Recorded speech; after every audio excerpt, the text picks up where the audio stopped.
Olá, caros alunos. Esta semana nós vamos lidar com as classes de palavras. Então, estejam preparados aí pelas próximas videoaulas para essa abordagem das palavras em diferentes classes. Imaginem vocês, então, tenham em mente, melhor dizendo, que nós já estudamos as partes das palavras, os morfemas, nós já estudamos os processos de composição das palavras, então agora chegou a hora de distribuir as palavras nas suas classes, tá?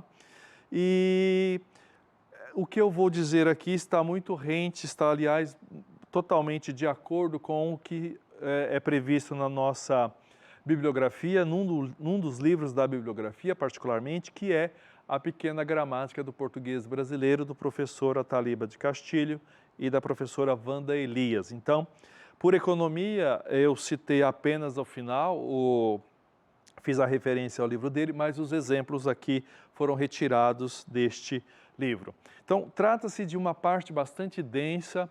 Convido a vocês que estejam assim bem dispostos a enfrentar essa parte, que talvez seja a parte mais densa do nosso curso, mas obviamente que bastante tranquila se você encarar com bastante seriedade e ler também os textos básicos, imprescindíveis aqui. E vocês vão perceber que os slides são bem carregados, porque a minha intenção aqui foi tentar apresentar uma espécie de síntese daquilo que está posto lá no nosso livro, referência, e a abordagem também apresentada por esses estudiosos, os autores do livro, é uma abordagem que foge um pouquinho daquilo que se convencionou encontrar nas escolas. Então, as classificações aqui podem parecer um pouco atípicas para vocês, mas, na verdade, elas foram retiradas e elas estão inscritas, vamos assim dizer, dentro dessa perspectiva funcionalista da linguagem. A primeira classe de pronomes que nós vamos estudar é a classe dos pronomes, né? Extremamente importantes. E lembrando que aquilo que nos chega da gramática tradicional é que os pronomes substituem outros nomes, outras pessoas, nomes de pessoas do discurso e assim vai. Isso é bastante verdadeiro, mas não é somente isso. Então nós vamos ver as seguintes categorias de pronomes: o pessoal, possessivo, demonstrativo, indefinido, também chamado de quantificador indefinido, e o pronome relativo. O primeiro deles, o pronome pessoal, nós temos aqui um exemplo bastante tranquilo. A menina chegou, ela chegou, nós também chegamos, você chegou. Então, nesses três casos, ela substitui menina, retoma menina, nós e você representam as pessoas envolvidas no discurso, então nós estamos diante, melhor dizendo, de pronomes de tipo pessoal. Peguei meu livro, peguei o teu livro, peguei o nosso livro, peguei o meu livro, melhor dizendo, peguei o meu, peguei o seu, peguei o nosso. Então, as palavras meu, teu, nosso, elas estabelecem uma relação entre a pessoa do discurso e o objeto livro aqui, nesses exemplos. Então, nós estamos diante de palavras que dão essa ideia de posse, estamos diante de pronomes de tipo possessivo. Os demonstrativos, os exemplos que temos são: comprei este livro, esse livro é meu, aquele livro é da biblioteca, comprei este livro, esse é meu, aquele é da biblioteca. Então, as palavras este, esse, aquele, elas estabelecem a posição, muito interessante observar isso, a posição ocupada pelo substantivo livro no espaço. Então, são pronomes de tipo demonstrativos, eles demonstram, apontam. Você tem algum dinheiro para me emprestar? Ou será que você não tem nenhum dinheiro? Então, aqui as palavras em destaque, que é algum e nenhum, elas são palavras que remetem a uma quantidade desconhecida de dinheiro, né, que o interlocutor deve possuir. Como ela é desconhecida, essa quantidade não é precisa, estamos diante de pronomes quantificadores indefinidos. Algum, nenhum, é vago, indefinido. Os pronomes relativos, veja um exemplo, a filha da vizinha chegou ontem, a filha da vizinha é estudante, a filha da vizinha que chegou ontem é estudante. Veja que aqui as duas sentenças foram emendadas, né? A palavra que, ela emenda as duas sentenças e também retoma a filha da vizinha. Então, essa é uma característica, essa é uma função desempenhada pelo pronome de tipo relativo. Os pronomes e a questão da anáfora. Vamos ver o que é isso. Os pronomes pessoais, ele, os possessivos e os demonstrativos, e os quantificadores também definidos, os relativos, podem retomar um substantivo previamente mencionados, né? Fazer referência a algo que já foi dito anteriormente. Então, esse é um processo que nós chamamos de anáfora, esse processo de retomada de algum termo que já foi mencionado anteriormente, e essa retomada se dá por meio de um desses pronomes, dessas categorias de pronomes que apareceu aqui. Então, trata-se do fenômeno da anáfora. Por outro lado, nós temos os pronomes que funcionam como deíticos, né? O processo chama-se deixis. O que seria esse processo? Trata-se de processos, trata-se de fenômenos da língua que tem a qualidade de apontar. A deixis é como se apontasse, como se a palavra indicasse alguma coisa. Por exemplo, quando eu digo eu é como se uma seta apontasse para esse que está falando, né? Você, no discurso, uma seta que aponta para esse que está falando. É como se houvesse aqui um chamamento, um apontamento deixe que aponta para esse que está falando. Então, veja o exemplo.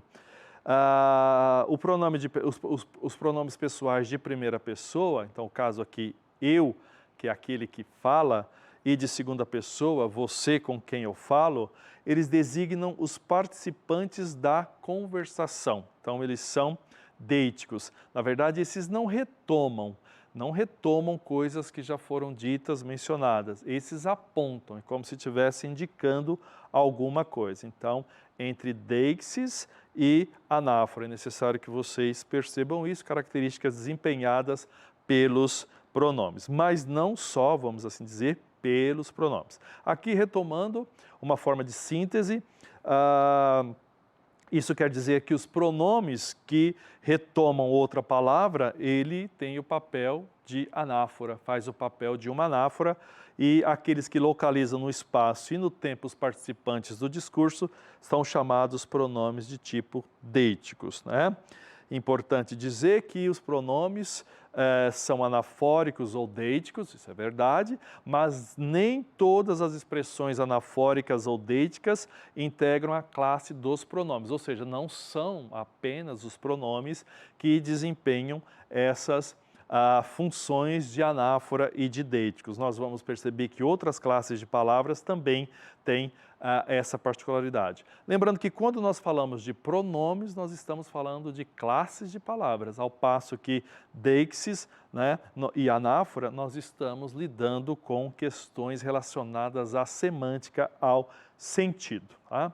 Agora, então, vamos entrar mais particularmente em cada uma dessas classes, subclasses de pronomes, encontrando aqui, inicialmente, o pronome pessoal, né? Essa classe de palavras passa por uma reestruturação do português do Brasil. Extremamente importante falar isso para vocês, que o que temos atualmente é uma modificação nessa classe de palavras. Por exemplo, o pronome de primeira pessoa do plural, nós, ele está virando, ele está se transformando na expressão a gente, ok?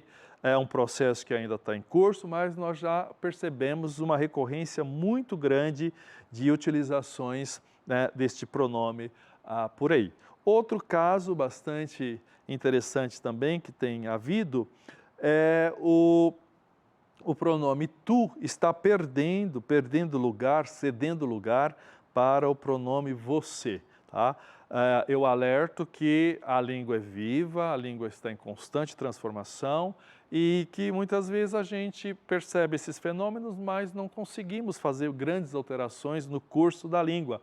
Ela vai meio que naturalmente. Aqui alguns exemplos, a gente não está sabendo bem como sair desta. Português padrão, tá? Já é bastante recorrente. Uma outra particularidade é que a expressão a gente, embora tenha uma ideia de plural, ela concorda, ela faz o verbo flexionar no singular, ou seja, a gente está e não, de jeito nenhum, a gente estamos. E por aí vai. O pronome de segunda pessoa, como eu disse agora a vocês, está saindo de tu, de singular, e passando para você. Lembrando que você tem uma história antiga no idioma, se você retornar às cantigas trovadorescas de Portugal medieval, por exemplo, você com certeza encontrará formas muito semelhantes ou exatamente iguais. Por exemplo, o caso de vossa mercê, que vai evoluindo na língua, vós mercê, você, se, e na linguagem corrente, na linguagem escrita corrente de WhatsApp ou outros veículos, por exemplo, nós já temos apenas um VC. Tá? Então, é um processo natural, a palavra vai perdendo pedaços. Lembrando que a forma gráfica registrada até agora é você. O C e C são formas que ocorrem particularmente na oralidade. Tá? Outra particularidade é que em algumas regiões do Brasil ainda mantém o tu, como é o caso de alguns estados do sul do país, mantém o tu. Né? E nesses estados que mantiveram o tu, o você, o pronome você, ele aparece, ele é usado, logicamente, mas usado no geral para fazer um certo distanciamento, para marcar um certo distanciamento entre aquele que fala, entre emissor e receptor. Né? A terceira pessoa não apresenta um participante na conversa, ela apenas remete ao assunto. Então, esse ele, ela, é sempre alguém que nós estamos nos referindo, mas não está aqui no circuito comunicativo entre eu e você. Tá? Como já vimos anteriormente, o eu, o tu, você são deíticos, né? Eles apontam, chamam, ao passo que ele é anafórico. Também, agora entrando na classe dos pronomes possessivos, afirma-se tradicionalmente que os possessivos é a classe que estabelece uma relação de posse entre um possuidor e uma coisa possuída. A gramática tradicional fala isso o tempo todo e funciona bastante bem nesse sentido. Então, meu livro acaba de chegar, nossa bicicleta é nova, seu escritório está fechado, seus clientes vieram hoje. Mário Alberto Perini, por exemplo, que é um estudioso, notou que o paradigma dos pronomes pessoais vigentes na região central do Brasil omite o tu e o vós, ficando assim a organização. Então, o primeiro, pronomes pessoais de primeira pessoa, nós temos aqui primeira pessoa eu e nós. E nós temos um pronome possessivo correspondente, que é o meu e o nosso. Depois nós temos a segunda pessoa, você, vocês, seu, seus, os possessivos. Terceira pessoa, ele, eles, dele, deles. Bastante tranquilo. Quanto à propriedade sintática dos possessivos, é importante saber que eles podem ocupar uma posição pré-nominal. Então, quando nós falamos em sintaxe, nós estamos falando da relação entre as palavras na sentença. Então, meu filho não anda por aí em más companhias. Meu filho não anda por aí em más companhias, em que meu é o possessivo, filho é o núcleo desse sintagma, mas também pode aparecer numa posição pós-nominal. Tá? Então, observe que no primeiro exemplo ainda, meu filho, né, nós temos aí esse nome, que é filho, e o pronome está na posição pré-nominal. Na sequência, nós temos uma posição, nós temos o pronome possessivo numa posição pós-nominal. Filho meu leva as coisas a sério. Então, observe que ao deslocar o pronome de lugar, há uma certa ênfase. Filho meu leva as coisas a sério. Então, da ideia de que meu, né, ficou aqui bastante enfático, houve uma ênfase ao trocar o pronome de lugar. Os demonstrativos, este, esse, aquele, isto, isso, aquilo, o. As gramáticas incluem também os seguintes vocábulos. A esse conjunto de demonstrativos, as gramáticas costumam colocar a palavra tal, mesmo, próprio, semelhante. Lembrando que a palavra mesmo é extremamente utilizada hoje em dia em textos, tá? Muitas vezes com uso bastante impróprio. Vale muito a pena vocês observarem e começarem a perceber se vocês estão usando a palavra mesmo ou mesmo, a mesma, de maneira correta. Não é que ele não deva ser usado, mas precisamos usá-lo de uma maneira mais apropriada. Tá?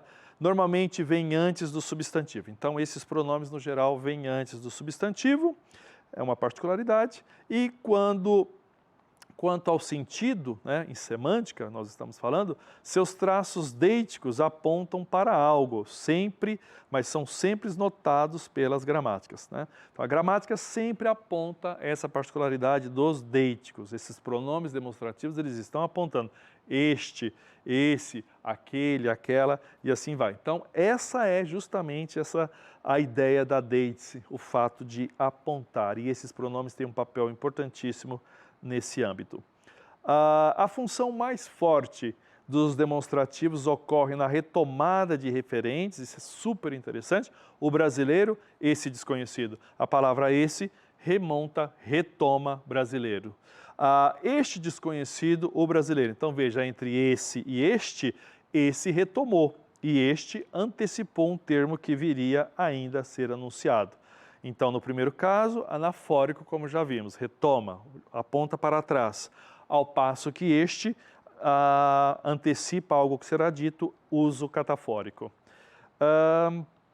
Ainda sobre os demonstrativos, tem papel relevante na organização do texto, extremamente úteis no texto, no processo de retomada, no processo de inserção de um novo tópico discursivo. Por exemplo, quando você está fechando uma redação, quando você está lá no último parágrafo, no geral você usa palavras como isso, né, para que tudo aquilo que foi mencionado anteriormente no texto seja ali condensado nessa palavra. Veja que o isso é muito útil, sobretudo no fechamento do texto, porque ele não tem marca de gênero, ele não tem marca de número, então ele é excelente para aglutinar muita coisa, tudo que foi dito anteriormente, excelente palavra para fazer isso. Então, o papel dos demonstrativos no texto é extremamente marcado.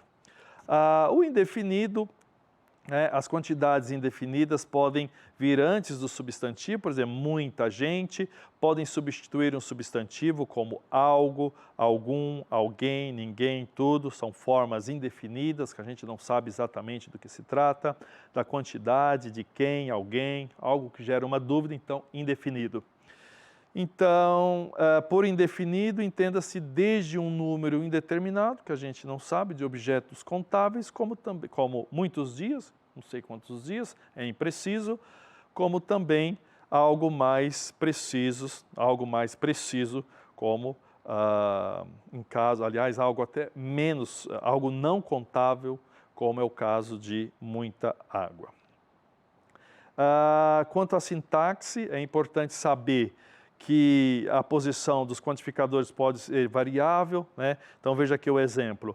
Alguns ocupam sempre a posição pré-nominal, ou seja, antes do núcleo nominal. Pessoa de certa idade, a pessoa de certa idade nunca diz a idade certa, então veio depois. Outros, quando se movimentam, altera o sentido, como aqui, vamos conhecer alguma figura humana, afirmação, vamos conhecer figura humana alguma e por aí vai. O relativo tem essa particularidade, né, dupla função, ele tanto liga duas orações, duas sentenças, fazendo o papel muitas vezes de uma conjunção, né, como também retoma um termo anteriormente mencionado. Então, eu que não tinha nada com aquilo, quase apanhei. Nesse exemplo aqui, você vai pegando as palavras que estão em destaque, que, qual, onde, né? Elas retomam palavras anteriormente mencionadas. Então, no primeiro exemplo, eu tenho a palavra e eu que. Então, esse que retoma eu e por aí segue. Então, uma forma de retomar algo que já foi mencionado anteriormente. Em linhas gerais, era isso que eu gostaria de falar com vocês sobre os pronomes. Recomendo a leitura cuidadosa da seção do livro Pequena Gramática do Português Brasileiro, que está aqui na nossa bibliografia, o tópico sobre os pronomes. Por hoje é só. Muito obrigado.